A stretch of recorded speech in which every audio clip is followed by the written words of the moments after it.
Olá pessoal, hoje dou início ao projeto Fazendo Ciência com Braulio Branco. Irei abordar com vocês aspectos relacionados à nutrição, suplementação, fisiologia e treinamento nos esportes de forma geral. Hoje darei início com o consumo de cafeína nos esportes de combate. Será que o consumo de cafeína melhora o desempenho específico de atletas de modalidades de combate? Então, para tanto, trago esse artigo do João Paulo Lopes Silva e colaboradores que buscou investigar os efeitos agudos da suplementação de cafeína sobre os sistemas energéticos e recuperação da frequência cardíaca em atletas de taekwondo de alto rendimento.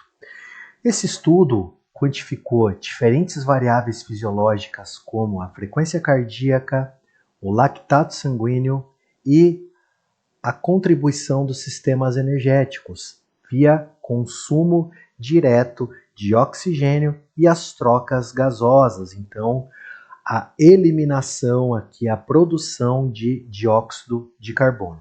Então, os atletas foram submetidos a duas condições via delineamento crossover ou cruzado, ou seja, os atletas que participaram da sessão experimental também participaram da sessão controle e então eles realizaram duas sessões distintas para verificar os efeitos da suplementação de cafeína sobre o desempenho específico. E como esse desempenho específico ele foi mensurado? Via filmagem para identificação do comportamento técnico-tático e ações realizadas durante o combate simulado. Então, os atletas ingeriram cafeína ou placebo 60 minutos antes da simulação de luta e tiveram medidas fisiológicas que foram mensuradas ao longo do aquecimento e dos 3 rounds de 2 minutos por 1 minuto de intervalo. E o que foi visto de forma geral nesse estudo? Que, de fato, não houve uma melhora do desempenho específico desses atletas, ou seja, esses atletas não conseguiram pontuar mais, eles não tiveram maiores ações contundentes, maiores pontuações ou variabilidade técnica durante o combate simulado. Ou seja, a performance esportiva avaliada dentro da simulação de luta não apresentou diferença significativa entre as duas condições, ou placebo ou experimental. Por que isso pode acontecer? Porque nós temos uma modalidade que é acíclica.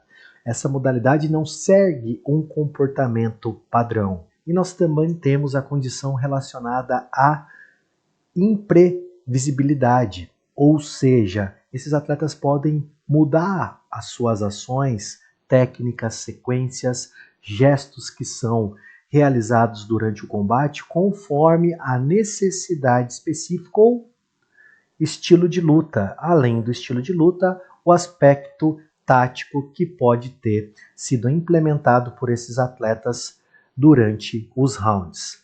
Então, nós temos que entender que o treinamento esportivo ele é composto por aspectos físicos, técnicos e táticos.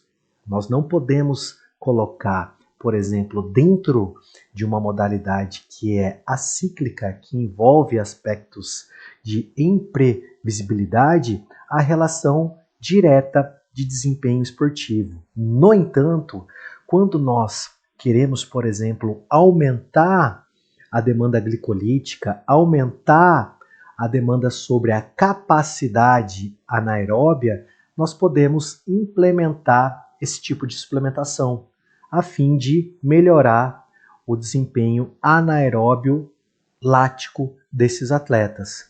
Um ponto importante durante os combates é ressaltar que esses atletas, durante os 3 rounds, tiveram a frequência cardíaca aumentada ao longo dos rounds, bem como o consumo de oxigênio. E na análise da distribuição desses sistemas energéticos percentualmente entre os combates, o que foi verificado?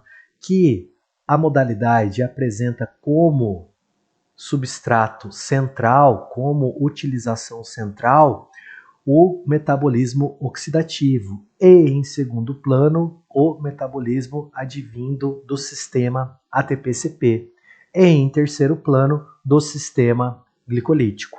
Pontos importantes: quando houve, por exemplo, a suplementação de cafeína para esses atletas, a frequência de recuperação pós-combate, frequência cardíaca de recuperação pós-combate desses atletas foi diminuída, ou seja, houve uma diferença significativa na condição placebo e na condição experimental.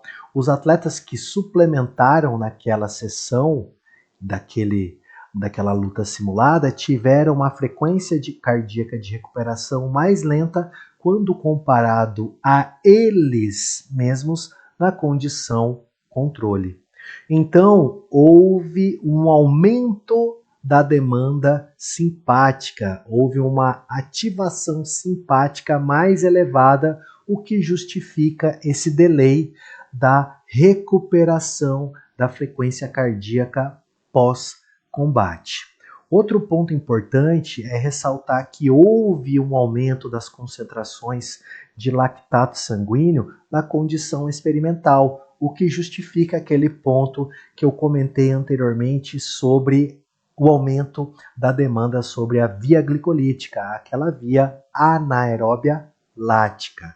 Então, se eu quero implementar maior capacidade anaeróbia dos meus atletas, se eu estou numa fase que o aumento da capacidade anaeróbia é importante, eu posso considerar, por exemplo, a suplementação de cafeína. Essa é uma das dicas que eu trago para vocês.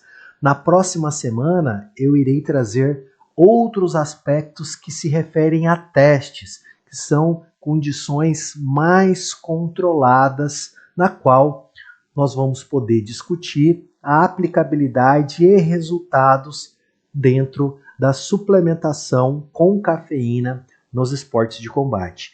Esse, pessoal, foi um resumo desse artigo. Se vocês quiserem e se vocês tiverem interesse em aprofundar os conhecimentos de vocês frente a outros aspectos e até mesmo discutir esse artigo com maior profundidade, entrem no meu ResearchGate, acessem, baixem o artigo, leiam o artigo e tragam para mim as dúvidas de vocês.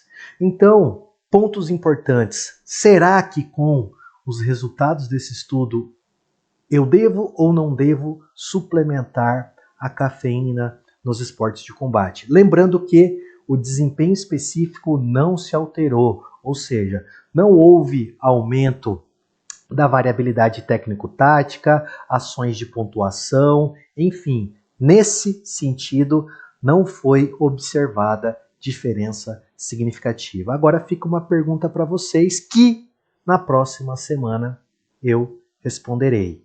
Então agradeço a Unicesumar, a Clean Sport Prime e segue aqui o meu contato caso você queira discutir ciência comigo e meu Instagram para contato nas redes sociais.